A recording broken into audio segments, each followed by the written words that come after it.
লিখিছে লিখাৰ লগে লগে অলপ অলপ এক্সপ্লেইন কৰি দিব বস্তুটো বহলাই অলপমান কৈ দিলে হৈ যাব ঠিক আছে স্টাৰ্ট কৰক কিলো না আপুনি স্টাৰ্ট কৰিব পাৰে বা আপুনি বাদ দি যেনেকৈ ক'বলৈ অলপ চেষ্টা কৰক দেই কেডাৰসকলক মই ক'বলৈ বাৰু পৰিচয়খিনি এইটো টাইম ৱেষ্ট নকৰোঁ এতিয়া আমি এতিয়া মেইনলি ডাইৰেক্ট টপিকৰ পৰা ষ্টাৰ্ট কৰিম কোনোবা ভিঅ' প্ৰেচিডেণ্ট বা ছেক্ৰেটাৰী এগৰাকীয়ে ষ্টাৰ্ট কৰি দিয়ক প্ৰথম পইণ্টটো কৈ ছেকেণ্ড পইণ্টটো বেলেগ হ'ব তেনেকৈ ষ্টাৰ্ট কৰক সুখী ওমেন সুখী মহিলা এগৰাকী নাৰী বা সকলোৱে শুনিব দেই সুখী হ'বলৈ হ'লে মহিলাগৰাকী কেইটামান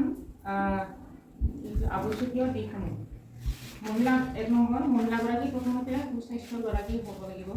এগৰাকী মহিলা সুখী হৈ থাকিবলৈ শিক্ষাত সুযোগ পাব লাগিব এজনে মহিলাগৰাকী সুস্বাস্থ্য হ'ব লাগিব তাকে অলপমান এক্সপ্লেইন কৰি দিব পাৰে সুস্বাস্থ্য কথা মহিলাগৰাকী প্ৰথমতে সুস্বাস্থ্যগৰাকী হ'ব লাগিব বুলি কৈছে মই যদি নিজে সুস্বাস্থ্যগৰাকী নহওঁ তেতিয়াহ'লে মই কেনেকৈ কাম কৰিব পাৰিম নিজৰ শৰীৰটো যদি মই সুস্থ থাকোঁ তেতিয়াহে নিজৰ লগতে মই পৰিয়ালৰ সকলোকে মানে যতন ল'ব পাৰিম বা যিকোনো ঘৰৰ কাম কাজ কৰিব পাৰিম সেইকাৰণে আমি স্বাস্থ্যৱান হৈ থাকিব লাগে আৰু ভাল খাদ্য খাব লাগে স্বাস্থ্য ঠিক ৰাখিব সুযোগ পাব লাগিব অলপ জোৰত ক'ব যাতে বাকীসকলেও শুনে এইফালে বহুত বেছি বহলাব নালাগে অলপমান এক্সপ্লেইন কৰি দিব এখন ঘৰ পৰিচালনা কৰিবলৈ হ'লে মানুহৰ কিছুমান সাধাৰণ জ্ঞানৰ প্ৰয়োজন হয় ঠিক তেনে ল'ৰা ছোৱালীৰ ক্ষেত্ৰত হওক যিকোনো ক্ষেত্ৰত হওক আজিকালি মানে বিশেষকৈ ভৱিষ্যতে নিজৰ ল'ৰা ছোৱালীৰ কাৰণে নিজৰ ঘৰখন চম্ভালিবৰ কাৰণে সেইকাৰণে এগৰাকী মহিলাক খুব প্ৰয়োজন শিক্ষাৰ সাধাৰণ জ্ঞানৰ কাৰণে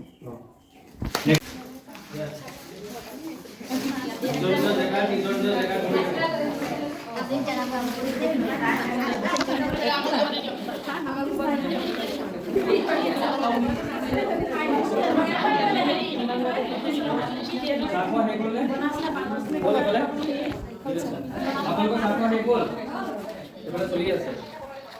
এইফালে শেষ হ'ল ঠিক আছে হ'ব মই ষ্টাৰ্ট কৰি দিছোঁ মেইন আপোনালোকে য'ত বহি আছে তাতে উঠি পেলাই বস্তুটো দুগৰাকী ধৰিব বাকী সকলেও এক্সপ্লেইন কৰিব আপোনাৰ মাজতে এটা এটা পইণ্টে কৈ যাব ধুনীয়াকৈ ঠিক আছে নিজৰ জেগাতে উঠিব নিজৰ জেগাতে বহিব আৰু কাইলৈও যেতিয়া মই আহিম এনেকৈ গ্ৰুপ ৱাইজতে বহিব লাগিব সেইকাৰণে চবক অলপ মানে ক'ত বহিছিলে বস্তুটো চাই ৰাখক কোন কোন আছিলে আমাৰ টিমত ঠিক আছে তো আপোনালোকে ইয়াতে উঠিব ৱালৰ ফালে একেলগে গুচি পেলাই মানে এইফালে গৈ পেলাই এইফালে দি চাই পেলাই ক'লে হ'ল এইটো চাইডে ফ্ৰণ্ট ফেচিং কৰি আৰু মই কিছুমান বস্তু আছে মই লিখি যাম সেইটো মই পাছত কওঁ মই কি লিখি গৈছোঁ এইবিলাক লগালগ এতিয়া নিলিখিব মই পিছত কওঁ এতিয়া আপোনালোকে এইটো টিম উঠক এবাৰ নিজৰ জেগাত উঠি লওক একদম ৱালৰ ফালে যাব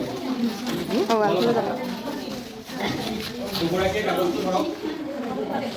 এইটো চাই লওক তেতিয়া বাকীসকলে গম পাব যে কেনেকৈ ক'ব লাগিব দেই ঠিক আছে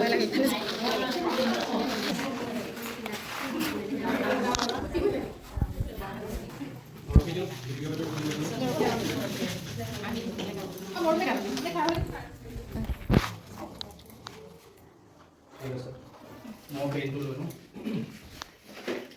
এতিয়া আপোনালোকে ক'বলৈ ষ্টাৰ্ট কৰক প্ৰথম টপিকটোৰ নাম ক'ব